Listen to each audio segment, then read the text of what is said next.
હર હર મહાદેવ મિત્રો, મકર રાશિના જાતકોના જીવનમાં સૌથી મોટી ઈચ્છા માન્યતા પ્રાપ્ત કરવાની અને પોતાની ઓળખ સ્થાપિત કરવાની હોય છે. કદાચ બીજી કોઈ રાશિમાં મકર રાશિના જાતકો જેટલી અનોખી ઓળખ બનાવવાની તીવ્ર ઈચ્છા હોતી નથી. તેઓ ફક્ત પ્રેમ જ નહીં પણ પ્રશંસા પણ ઈચ્છે છે.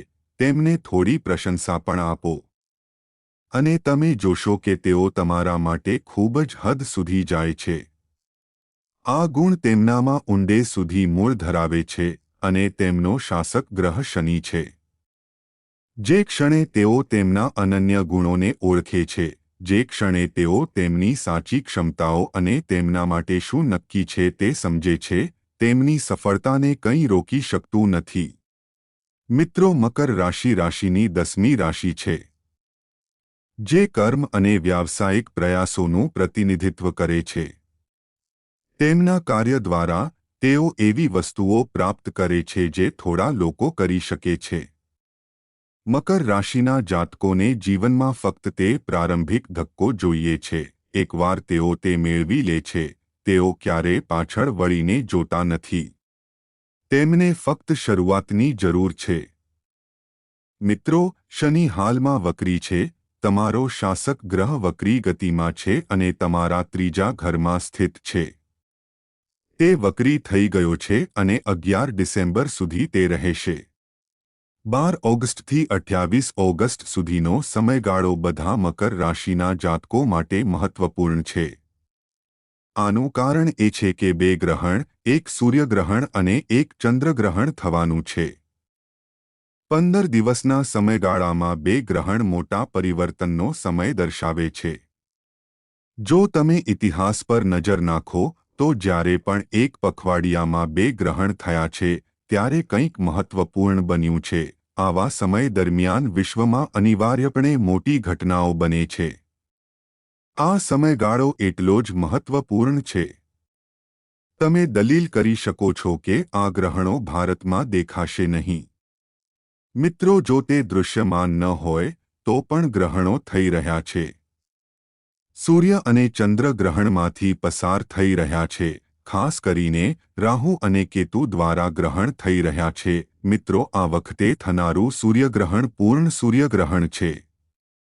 જ્યારે સૂર્ય અને ચંદ્ર ગ્રહણ પામે છે અથવા આ રીતે પ્રભાવિત થાય છે, ત્યારે તે અનિવાર્યપણે તમારા જીવનને અસર કરે છે. પછી ભલે ગ્રહણ પૃથ્વી પર ક્યાં દેખાય છે. મિત્રો, આ 15 દિવસનો સમયગાળો તમારા માટે અત્યંત મહત્વપૂર્ણ છે. આ સૂર્ય અને ચંદ્રગ્રહણ તમારા 7મા અને 8મા ભાવને અસર કરશે. આ બંને ઘરો જીવનમાં મહત્વપૂર્ણ પડકારો અથવા સંક્રમણો સાથે સંકળાયેલા ઘરો છે. પરિણામે, આ ગ્રહણ તમને નુકસાન કરતાં વધુ લાભ લાવે તેવી શક્યતા છે. મિત્રો, આવું કેમ? કારણ કે 7મું અને 8મું ઘર મારક ઘરો છે. જ્યારે તેઓ ગ્રહણથી પ્રભાવિત થાય છે, ત્યારે તે સામાન્ય રીતે મોટું નુકસાન કરતું નથી. મિત્રો, તમારે ચોક્કસ ક્ષેત્રોમાં સાવધાની રાખવાની જરૂર છે. મિત્રો, પહેલા ચાલો સંભવિત ફાયદાઓ જોઈએ. તમને અચાનક નાણાકીય લાભ થઈ શકે છે, કારણ કે 8મું ઘર અણધારી ઘટનાઓનું સંચાલન કરે છે.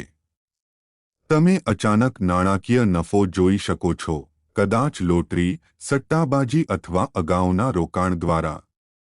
8મું ઘર આવી બાબતો સાથે સંકળાયેલું છે. મિત્રો, તમને સ્વાસ્થ્ય સંબંધિત સમસ્યાઓનો પણ સામનો કરવો પડી શકે છે.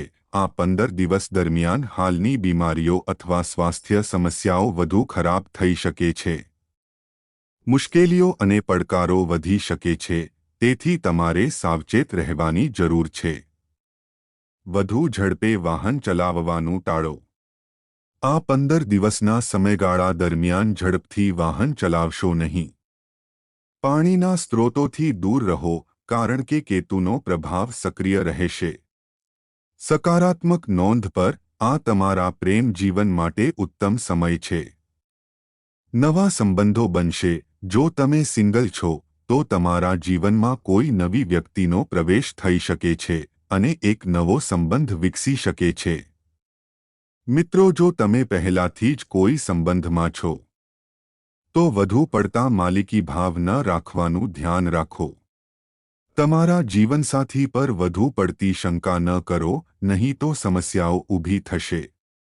આ તમારા પ્રેમ જીવન માટે ખૂબ જ સારો સમય છે.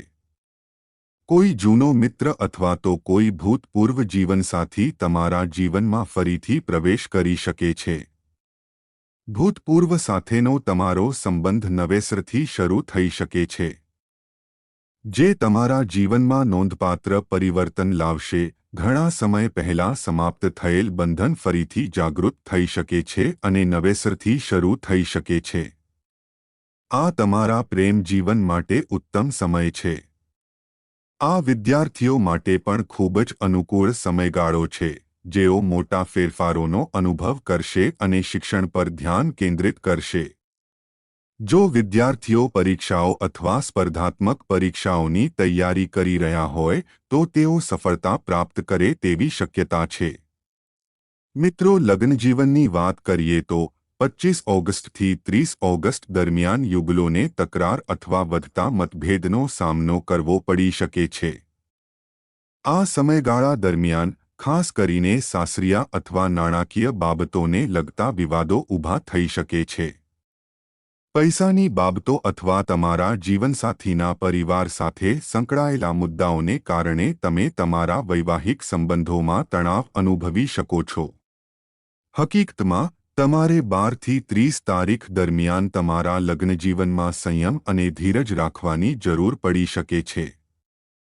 તમારી ધીરજની કસોટી થઈ શકે છે અને લોકો તમારા સાસરિયાઓ અથવા જીવનસાથી સહિત તમારા પ્રત્યે કંઈક અંશે અસંસ્કારી અથવા કઠોર વર્તન કરી શકે છે, જે અસહ્ય લાગે છે. મિત્રો, આ ફક્ત કાંચલાઓ છે. 1 સપ્ટેમ્બર પછી પરિસ્થિતિમાં સુધારો થશે, તેથી તમારે ત્યાં સુધી તમારા લગ્ન જીવનમાં ધીરજ રાખવી જોઈએ. આ 15 દિવસો દરમિયાન તમે તમારી નોકરીથી અસંતુષ્ટ પણ અનુભવી શકો છો.